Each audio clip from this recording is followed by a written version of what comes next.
Om Namo Bhagavate Vasudevaya. Narayanam Namaskritya Naram Chaiva Narottamam Devim Saraswatim Vyasam Tato Jayantirye Nashtaprayeshu Bhadreshu Nityam Bhagavata Sevaya Bhagavati Uttam Shloke Bhaktir Bhavati Naistiki. So continuing with the discussion on Srimad Bhagavatam, Canto 7, Chapter 5, Prahlad Maharaj, the saintly son of Hiranyakashipu. Text number 19 onwards. Tat enam gurur gyatva gyat geya chatushtayam datyendram darshayamasa matrim rishtal alankritam. After some time, the teachers Shanda and Amarka thought that Prahlad Maharaj was sufficiently educated in the diplomatic affairs of pacifying public leaders, appeasing them by giving them lucrative posts, dividing and ruling over them, and punishing them in case of disobedience. Then one day, after Prahlada's mother had personally washed the boy and dressed him nicely with sufficient ornaments, they presented him before his father. Wow. So just see how Prahlad Maharaj was still a little boy, 5-year-old boy. That's why his mother had to bathe him and dress him nicely. It is essential for a student who's going to be a ruler or king to learn the 4 diplomatic principles. So these are Sam, Dam, Danda, Bhed. There is always rivalry between a king and his citizens. So this has been going on since Satyuga time. Therefore, when a citizen agitates the public against the king, the duty of the king is to call him and try to pacify him with sweet words, saying, "You're very important in the state. Why should you disturb the public with some new cause for agitation?" If the citizen is not pacified, the king should then offer him some lucrative post as a governor or minister, any post that draws a high salary, so that he may be agreeable. If the enemy still goes on agitating the public, king should try to create dissension in the enemy's camp. But if it still continues, the king should employ argumentum ad baculum, severe punishment, by putting him in jail or placing him before a firing squad. So this politics has always been going on, always. Nothing new and not going to change. The teachers appointed by Hiranyakashipu taught Prahlad Maharaj how to be a diplomat so that he could rule over the citizens very nicely. Text 20. So they again presented him before his father. They thought he has learned nicely. Padyo patitam balam pratinandya shishasuraha parishvajyad shiram chiram dorbhyam paramahmapa nirvritim. When Hiranyakashipu saw that his child had fallen at his feet and was offering obeisances as an affectionate father, he immediately began showering blessings upon the child and embraced him with both arms. A father naturally feels happy to embrace his son, and Hiranyakashipu became very happy in that way. And see, Prahlad Maharaj, so humble, so obedient he was. Only thing, he just didn't follow his father's philosophy. That's all. Aropyankam avaghraya murdhanyashrukalambuki asinchan vikasadvaktram idam aha Yudhishthira. Narad Muni continued, "My dear King Yudhishthir, Hiranyakashipu seated Prahlad Maharaj on his lap and began smelling his head. With affectionate tears gliding down from his eyes and moistening the child's smiling face, he spoke to his son as follows. If a child or disciple falls at the feet of the father or spiritual master, the superior responds by smelling the head of the subordinate. That means he's very affectionate towards that child or the follower. Hiranyakashipuravacha Prahladanuchayatam tata swadhitam kinchituttamam kalinetavata yushvan yad shikshad guror bhavan. Hiranyakashipu said, "My dear Prahlad, my dear son, okay, O long-lived one, for so much time you have heard many things from your teachers. Now please repeat to me whatever you think is the best of that knowledge." In this verse, Hiranyakashipu inquires from his son what he has learned from his guru. Prahlad Maharaj's gurus were of two kinds. Shanda and Amark, the sons of Shukracharya in the seminal disciplic succession, were the gurus appointed by his father. But his other guru was exalted Narad Muni, who had instructed Prahlad when Prahlad was within the womb of his mother. Prahlad Maharaj responded to the inquiry of his father with the instructions he had received from his spiritual master, Narad. Thus, there was again a difference of opinion because Prahlad Maharaj wanted to relate the best thing he had learned from his spiritual master, whereas Hiranyakashipu expected to hear about the politics and diplomacy Prahlad had learned from Shanda and Amark. See, Hiranyakashipu did not say, "What did you learn from Shanda and Amark?" He said, "What did you learn from your teachers?" Yad ashikshad gurur bhava. So what did your gurus or teachers teach you? So this, again, there's a technical loophole here. So Prahlad Maharaj took advantage of it. Now the dissension between the father and son became increasingly intense as Prahlad Maharaj began to say what he had learned from his guru, Narad Muni. So next shloka is very, very important for all the devotees, all devotees like us who are trying to follow the rules and regulations, the Vedhi Sadhana Bhakti. And Prabhupada has given very long purport on this. So let's go.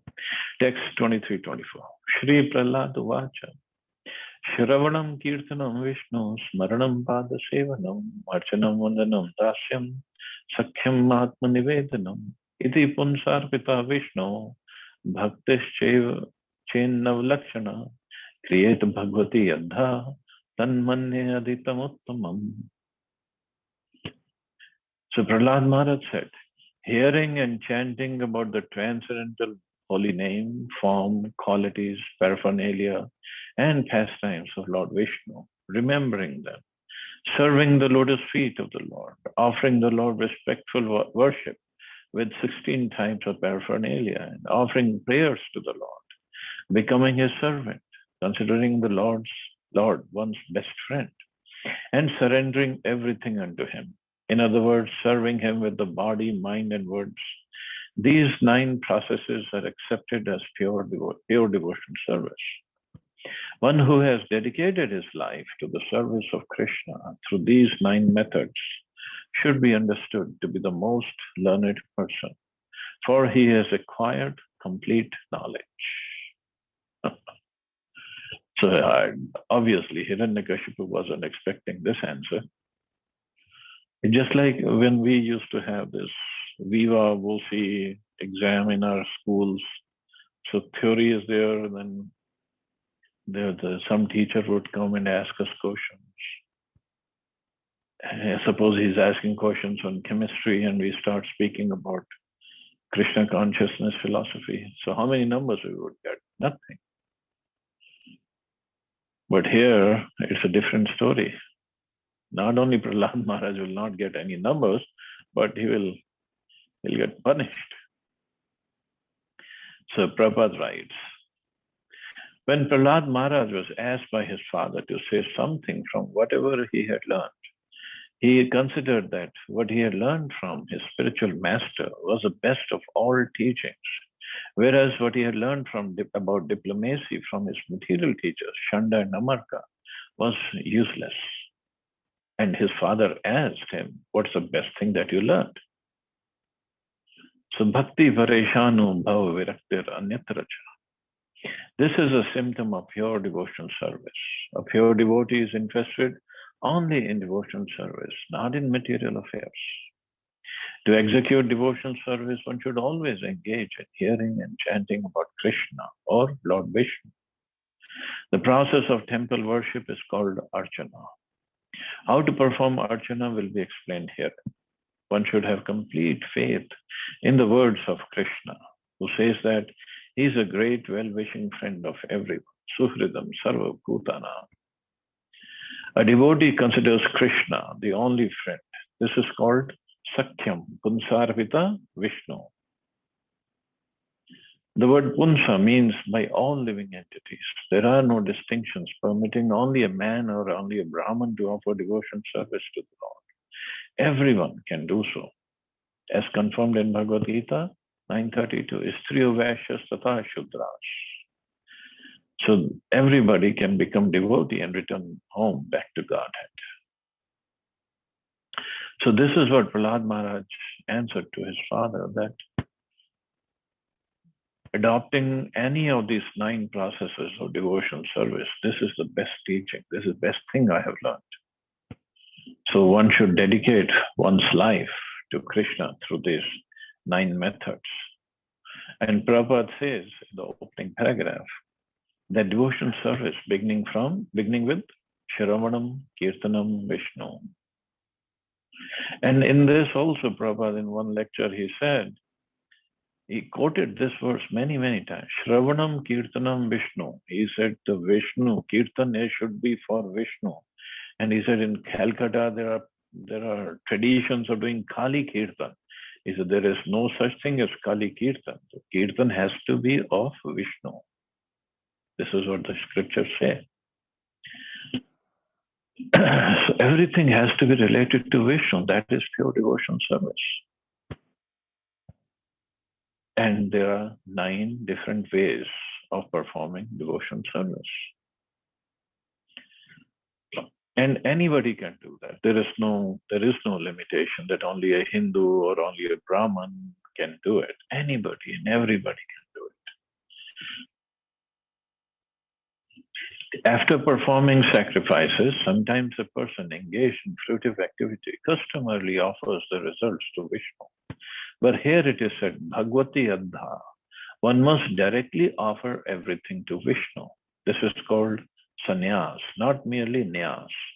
A 3-dandi sannyasi carries 3 dandas, signifying kaya, mano, vakya, body, mind, and words.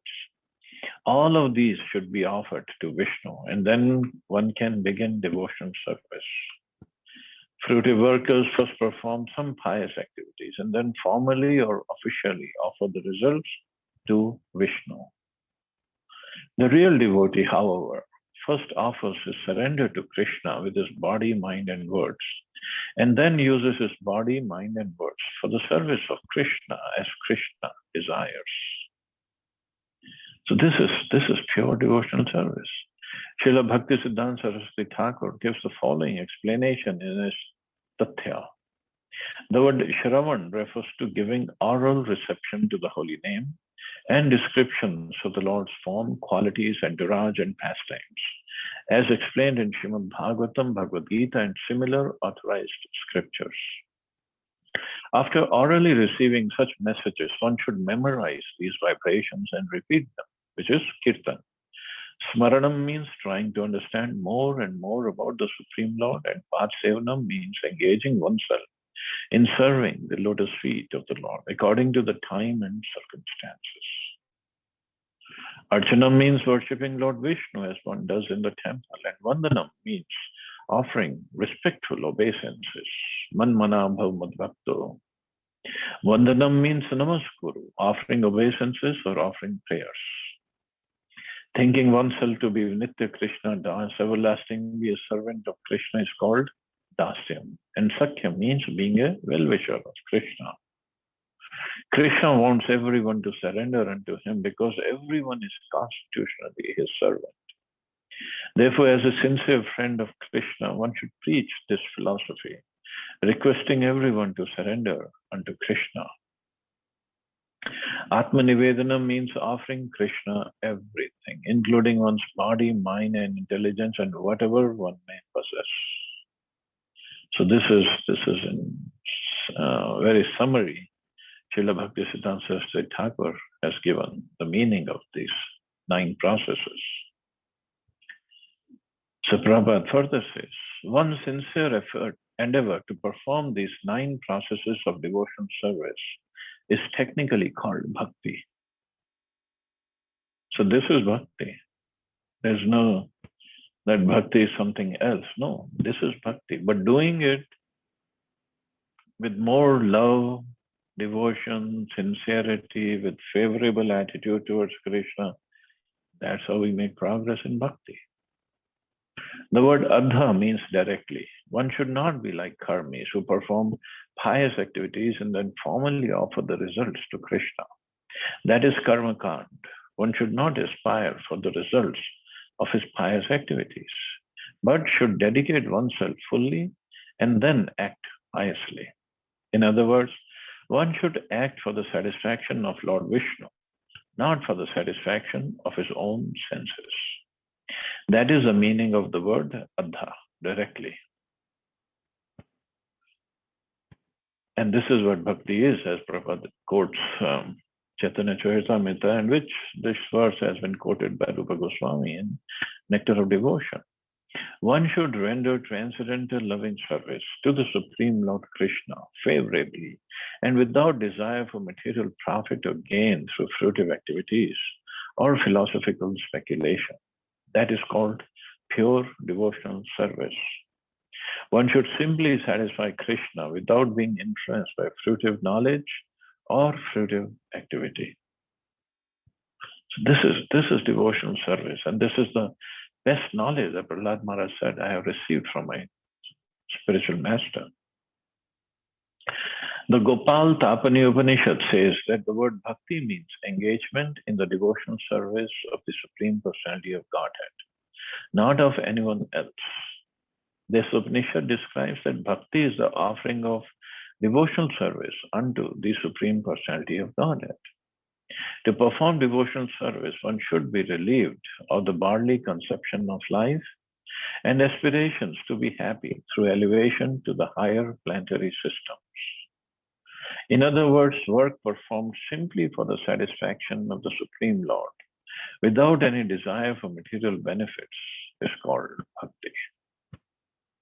So work performed simply for the satisfaction of the Supreme Lord, without any desire for material benefits, is called bhakti.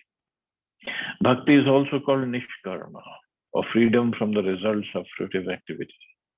Bhakti and nishkarma are on the same platform, although devotional service and fruitive activity appear almost the same. So fruitive activity and devotional service appear almost the same. Why? Or as Professor Bhakti and Nishkarma are on the same platform. So, but Bhakti and fruitive activity. So fruitive activities, it's done with the mentality. So work may look like the same, but the mentality is different. Bhakti is performed for the pleasure of the Lord.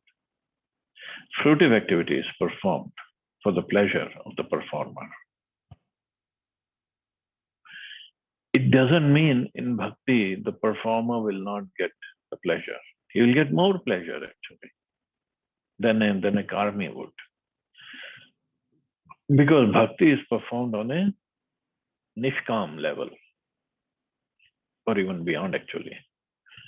From Bhagavad Gita, we know that nishkarma level is when one is not attached to the fruits, but he is still attached to the activity. In bhakti, a devotee is not even attached to the activity. Any activity he performs, but with the intention, with the consciousness of pleasing the Lord. So that is bhakti. So fruitive activity, one performs very nicely. In fact, sometimes they perform more thoroughly than the devotee does. But their goal is to get something, get some material benefit to enjoy. The 9 different processes enunciated by Prahlad Maharaj, who learned them from Narad Muni, may not all be required for the execution of devotional service. If a devotee performs only one of these 9 without deviation, he can attain the mercy of the Supreme Personality of Godhead. Sometimes it is found that when one performs one of the processes, other processes are mixed with it. That is not important and not improper for a devotee. When a devotee executes any one of the 9 processes, Navalakshan, this is sufficient. The other 8 processes are included. Now let us discuss these 9 different processes.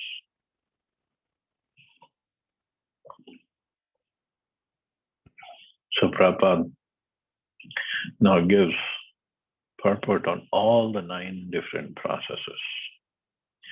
Shravanam, hearing of the holy name of the Lord. Shravanam is the beginning of devotion service. Although any one of the 9 processes is sufficient, in chronological order, the hearing of the holy name of the Lord is the beginning. Indeed, it is essential. As enunciated by Lord Sri Chaitanya Mahaprabhu, Cheto Darpana Marjanam, by chanting the holy name of the Lord, one is cleansed of the material conception of life, which is due to the dirty modes of material nature. When the dirt is cleansed from the core of one's heart, one can realize the form of the Supreme Personality of Godhead, Ishvara Paramaha Krishna. Thus, by hearing the holy name of the Lord, one comes to the platform of understanding the personal form of the Lord. After realizing the Lord's form, one can realize the transcendental qualities of the Lord. And when one can understand his transcendental qualities, one can understand the Lord's associates. In this way, a devotee advances further and further toward complete understanding of the Lord as he awakens in realization of the Lord's holy name, transcendental form, and qualities, his paraphernalia and everything pertaining to him. Therefore, the chronological process is Shravanam, Kirtanam, Vishnu. The same process of chronological understanding holds true in chanting and remembering, Smaranam also. Because when one hears nicely, he will definitely talk about him and he will definitely remember or try to remember the Lord's form or qualities, or it will be automatically revealed to him when one chants. When the chanting of the holy name, form, qualities, and paraphernalia is heard from the mouth of a pure devotee, his hearing and chanting are very pleasing. Srila Sanatana Goswami has forbidden us to hear the chanting of an artificial devotee or non-devotee. So this is the most important process, because until we hear it right, we cannot speak properly, we cannot remember or do smaranam properly, and we cannot do the further processes or engage in further processes properly. So hearing, and as Professor Sanatana Goswami has forbidden us to hear the chanting of an artificial devotee or non-devotee. And this chanting doesn't mean just the chanting of the holy names, but also speaking on Lord's pastimes, Lord's form, Lord's qualities. Hearing from the text of Srimad Bhagavatam is considered the most important process of hearing. Srimad Bhagavatam is full of transcendental chanting of the holy name, and therefore the chanting and hearing of Srimad Bhagavatam are transcendentally full of mellows.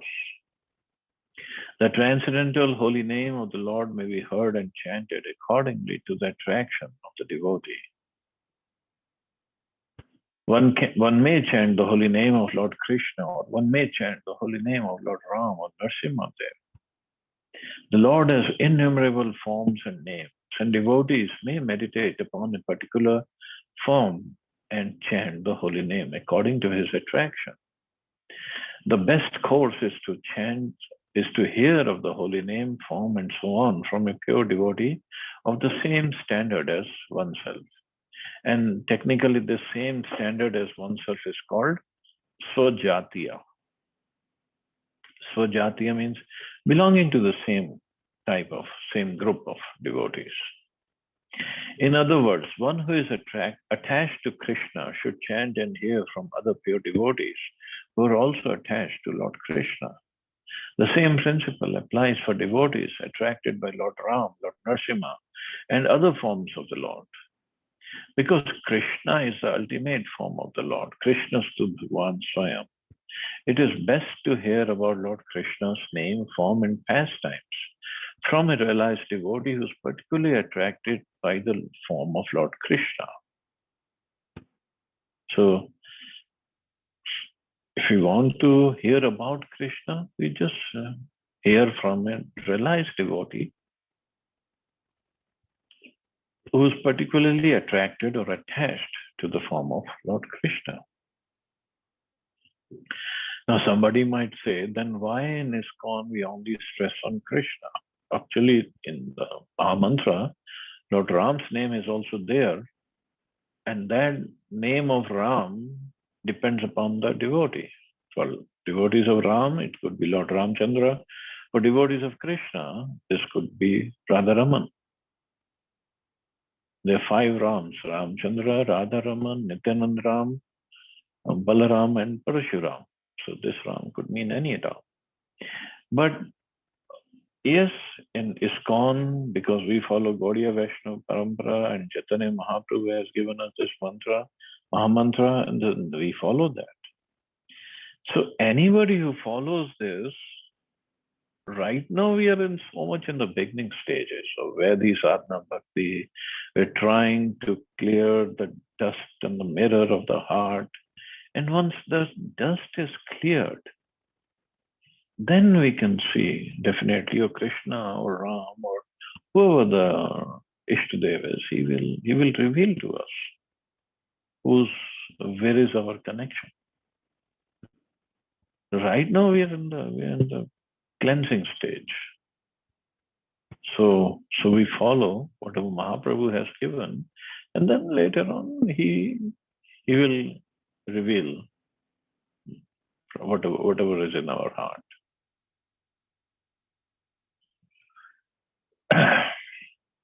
Therefore, Shri Chaitanya Mahaprabhu recommends that one chant the holy name of Krishna, Param Vijayate Shri Krishna Sankirtana.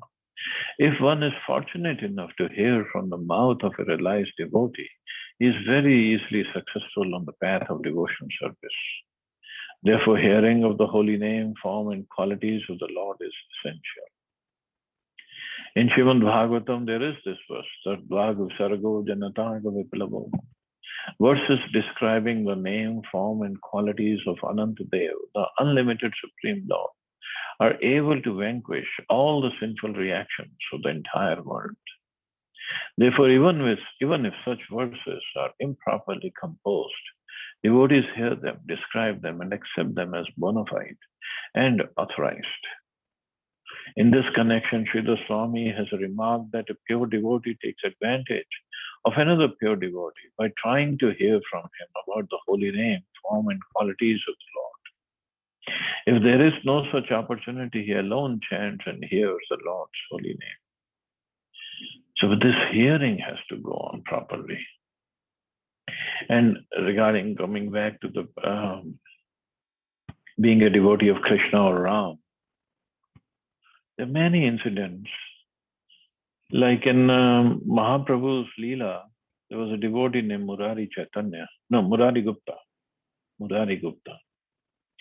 And a very close associate of Mahaprabhu and other devotees. But he was a devotee of Lord Ram. But one day Chaitanya Mahaprabhu told him that you should chant the names of Krishna.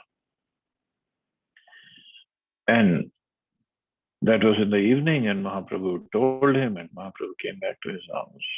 And next morning, Murari Gupta came, and he fell down at the lotus feet of Chaitanya Mahaprabhu, crying. And he said, I don't want to disobey your orders. I didn't want to. So whole night I tried to chant the names of Krishna, but I cannot chant the names of Krishna. I can only chant the names of Ram. And Mahaprabhu was very happy.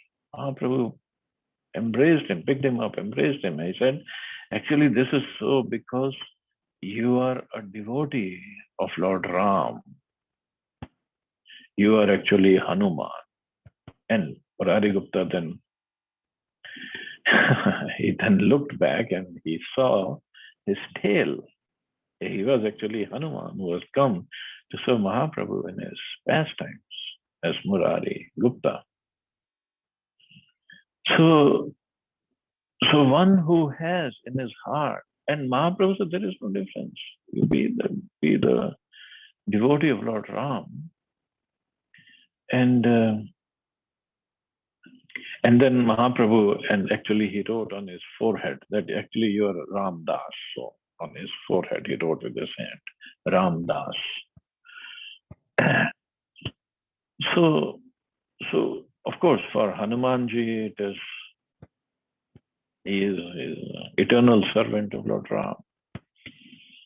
So for us to come to that understanding, it will take time. That's all. But we also see in this case that Hanumanji, although he's a devotee of Lord Ram, but he came in the pastimes of Chaitanya Mahaprabhu to serve him also as Murari Gupta. And Murari Gupta's Kadacha means his writings. That was used by Lochan Das Thakur to write Chaitanya Mangal. So on Chaitanya Mahaprabhu, 3 books are written: Chaitanya Mangal, Chaitanya Bhagavat, and Chaitanya Charitamrita. So Chaitanya Mahaprabhu is Mahaprabhu's youth pastimes or babyhood pastimes to youth pastimes. So that is the basis was what Murari Gupta wrote. And there were many other pastimes of Murari Gupta with Chaitanya Mahaprabhu. So the devotees can go from here to there to serve. That's not a problem.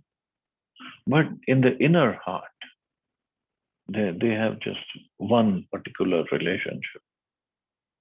And like Hanumanji came in Krishna's Leela also, and in Mahabharata, in the war of Mahabharata, to help Arjun and Bhim. But in his inner core, it's Ram. And there's nothing wrong with that. And there's nothing lacking in that. Who can say Hanumanji is not a pure devotee? Who in the world can say? He will be beaten up. And there's another example. The brother of Rupa Goswami and Sanatan Goswami, that brother, who was the father of Jiva Goswami, his name was Anupam Goswami. All together, these 3 brothers lived.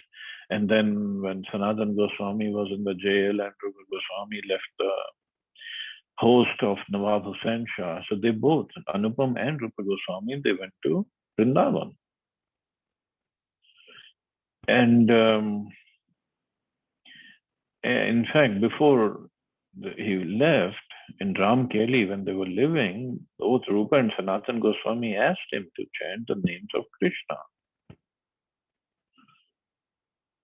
But he also was a devotee of Ram, and whole night he tried, where he could not.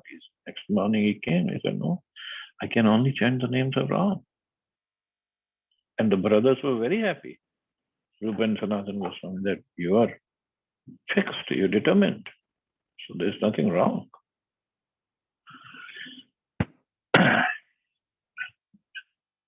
So, but for us, as I said, we are so much in the beginning stages. We just don't know. We just don't know. So let it be revealed to us. And this revelation will only come by the mercy of the Holy Name. And second process, so Shravanam, and the second is Kirtanam. The hearing of the holy name has been described above. Now let us try to understand the chanting of the holy name, which is the second item in the consecutive order. It is recommended that such chanting be performed very loudly. In Srimad Bhagavatam, Narad Muni says that without shame he began traveling all over the world, chanting the holy name of the Lord. Similarly, Shri Chaitanya Mahaprabhu has advised, Trinadapi Shuni Chaina, Tarorapi Sahishnu. A devotee can very peacefully chant the holy name of the Lord by behaving more humbly than the grass, being tolerant like a tree, and offering respects to everyone, without expecting honor from anyone else.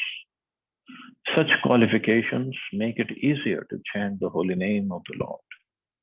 The process of transcendental chanting can be easily performed by anyone, even if one is physically unfit, classified lower than others, devoid of material qualifications, or not at all elevated in terms of pious activities.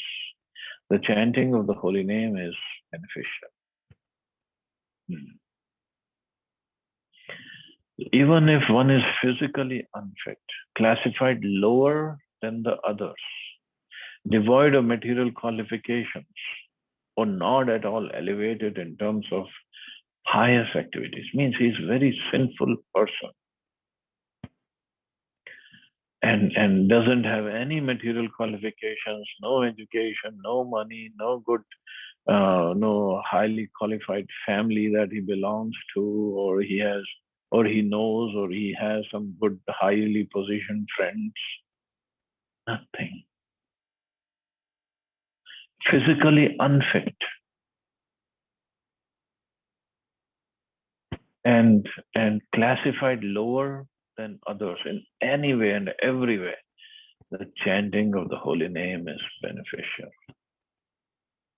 This is how powerful chanting, and we have seen that in the example of Ajamil. And there, Prabhupada had glorified the chanting of the holy name so much. Not just Prabhupada, even the Vishnu Dutas had glorified. Yamaraji himself glorified. An aristocratic birth, an advanced education, beautiful bodily features, wealth, and similar results of pious activities are all unnecessary for advancement in spiritual life. For one can very easily advance simply by chanting the holy name. The process is chanting of the holy name. That's it. No other qualification is needed. Of course, if somebody has, good. If somebody doesn't have, it doesn't matter. There's no other qualification. It is understood from the authoritative source of Vedic literature that especially in this age, Kali Yuga, people are generally short-lived, extremely bad in their habits, and inclined to accept methods of devotional service that are not bona fide. Moreover, they are always disturbed by material conditions, and they are mostly unfortunate. Under the circumstances, the performance of the other processes, such as yajna, dan, tapa, and kriya, sacrifices, charity, and so on, are not at all possible. But if we can do others also, dan and tapa, one should. But the most important process is Hareranam, Hareranam, Hareranam, and Kevalam. In this age of quarrel and hypocrisy, the only means of deliverance is chanting of the holy name of the Lord. There is no other way, there is no other way, there is no other way. Simply by chanting the holy name of the Lord, one advances perfectly in spiritual life. This is the best process for success in life. In other ages, the chanting of the holy name is equally powerful. Equally powerful in other ages. Just like in Satyuga, the process for self-realization was to meditate. But along with meditation, there was chanting. Just like we'll see from Prahlad Maharaj's example, from Dhruv Maharaj's example, Om Namo Bhagavate Vasudevaya, they chanted. In Treta Yuga, the process was doing big yagyas. But along with yagya, or I would say, along with chanting of the holy name, was the yagya performed. Om Namo Naranaya. In Dwapar Yuga, deity worship. But deity worship cannot happen without chanting of the holy names. So many mantras to be chanted. So chanting is the most important, most essential activity throughout the ages. But in Kali Yuga, this is what Prabhupada says, especially in this age, Kali Yuga, it is most powerful. Kirtanadev Krishnasya Mukta Sangha Param Vrajit. Simply by chanting the holy name of Krishna, one is liberated and returns home back to Godhead. Therefore, even if one is able to perform other processes of devotion service, one must adopt the chanting of the holy name as the principal method of advancing in spiritual life. Yagya Sankirtana Prayar Yajanti Hi Sumedhasa. Those who are very sharp in the intelligence should adopt this process of chanting the holy names of the Lord. One should not, however, manufacture different types of chanting that we hear when we go to, especially when we go to Navadvip and Jagannath Puri, different mantras are there that people chant. But one should adhere seriously to the chanting of the holy name as recommended in the scriptures. Hare Krishna, Krishna Krishna, Hare Hare, Hare Ram, Ram Ram, Hare Hare. So this chanting, following the instructions of spiritual master or other acharyas, is the most powerful. People will come up with different things. Sometimes they say, no, Ram came before Krishna, so Hare Ram should be chanted before Hare Krishna, Hare Krishna. Well, first of all, they all go in a cycle anyway. Who comes first in a cycle, who knows? But secondly, we don't make progress by manufacturing or by changing the mantra. We make progress by following the orders of Guru, of Acharyas. When they say chant Hare Krishna, Krishna Krishna, Hare Hare, Hare Ram, Ram Ram, Hare Hare, you will make progress, then we just chant Hare Krishna Maha Mantra. We don't add, we don't subtract, we don't change anything. Simple as that.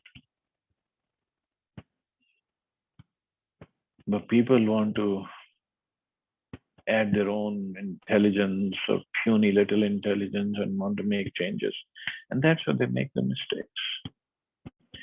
While chanting the holy name of the Lord, one should be careful to avoid 10 offenses. From Sanat Kumar, it is understood that even if a person is a severe offender in many ways, he is freed from offensive life if he takes shelter of the Lord's holy name. Indeed, even if a human being is no better than a two-legged animal, he will be liberated if he takes shelter of the holy name of the Lord. One should therefore be very careful not to commit offenses at the lotus feet of the Lord's holy name. Somebody can ask, how come the Lord's holy name has lotus feet? Name doesn't have a lotus feet. Name has a lotus feet because name is non-different from the Lord himself. So by committing offenses, we're committing offenses at the lotus feet of the Lord. And just like lotus feet of a deity or the Lord are always his devotees sitting, taking shelter of the lotus feet. So committing offenses means committing offenses against his devotees or hurting his devotees. And that is what Krishna takes very seriously.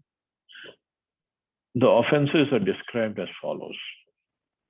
A, to blaspheme a devotee, especially a devotee engaged in broadcasting the glories of the holy name. B, to consider the name of Lord Shiva or any other demigod to be equally as powerful as the holy name of the Supreme Personality of Godhead. No one is equal to the Supreme Personality of Godhead, nor is anyone superior to him. That's why he's a supreme. C, to disobey the instructions of the spiritual master. D, to blaspheme the Vedic literatures and literatures compiled in pursuance of the Vedic literatures. E, to comment that the glories of the holy name of the Lord are exaggerated. F, to interpret the holy name in a deviant way. G, to commit sinful activities on the strength of chanting the holy name. H, to compare the chanting of the holy name to pious activities. It's not a pious activity. It's not just a shubha karma. It's bhakti. I, to instruct the glories of the holy name to a person who has no understanding of the chanting of the holy name, or to instruct a faithless person. So we don't instruct the full glories when we start preaching. Everybody is faithless in the beginning. So we just tell some benefits of chanting and get him to chant. J, not to awaken in transcendental attachment for the chanting of the holy name, even after hearing all these scriptural injunctions. Or actually it also means not to give up material attachments, but it comes slowly, slowly, slowly. And of course, next offense, which is not mentioned here, is to be inattentive while chanting. And when we are inattentive while chanting, all these 10 offenses, they manifest slowly, slowly, sooner or later. There is no way to atone for any of these offenses. It is therefore recommended that an offender at the feet of the holy name continue to chant the holy name 24 hours a day. Constant chanting of the holy name will make one free of offenses, and then he will be gradually elevated to the transcendental platform on which he can chant the pure holy name and thus become a lover of the Supreme Personality of Godhead. This is the only way to develop that love, to develop that dormant love.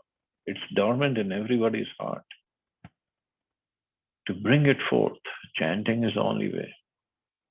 It is recommended that even if one commits offenses, one should continue chanting the holy name. In other words, the chanting of the holy name makes one offenseless. In the book Nam Komudi, it is recommended that even if one is an offender at the lotus feet of a Vaishnava, he should submit to that Vaishnava and be excused. Similarly, if one is an offender in chanting the holy name, he should submit to the holy name and thus be freed from his offenses. In this connection, there is this following statement spoken by Daksha to Lord Shiva. I did not know the glories of your personality, and therefore I committed an offense at your lotus feet in an open assembly. You're so kind, however, that you did not accept my offense. Instead, when I was falling down because of accusing you, saved me by your merciful glance. You are most great. Kindly excuse me and be satisfied with your own exalted qualities. So we have read about it, Daksha and Shiva. When Daksha's head was cut off and he was given that goat head, and that is when Daksha spoke this message to Lord Shiva. One should be very humble and meek to offer one's desires and chant prayers composed in glorification of the holy name, such as Ai Mukta Kulera Pasyamanam. One should chant such prayers to become free from offenses at the lotus feet of the holy name. So again, chanting of the holy name has been glorified all over the scriptures, all over Srimad Bhagavatam at so many places. And we'll read further whenever Prabhupada comes to that topic.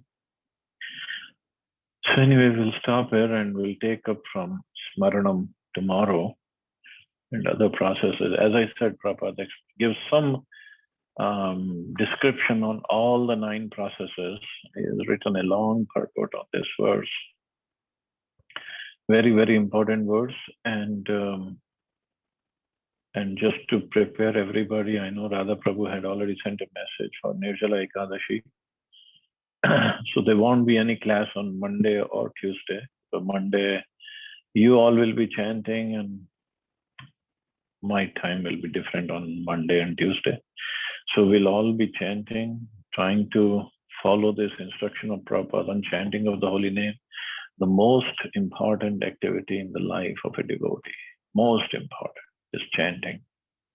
So let's immerse ourselves in chanting, and let's try to do as much as we can or beyond, and then get the whole mercy of holy name, of Prabhupada, of Mahaprabhu, of Ekadashi, of Krishna, of Srimati Radharani, get everybody's mercy that way.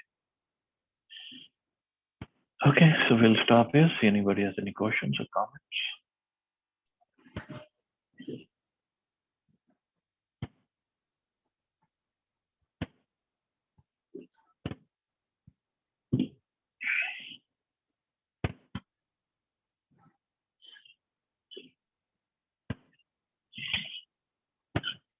Okay, so you all have a safe and wonderful day. Hare Krishna. Jai Srila Prabhupada.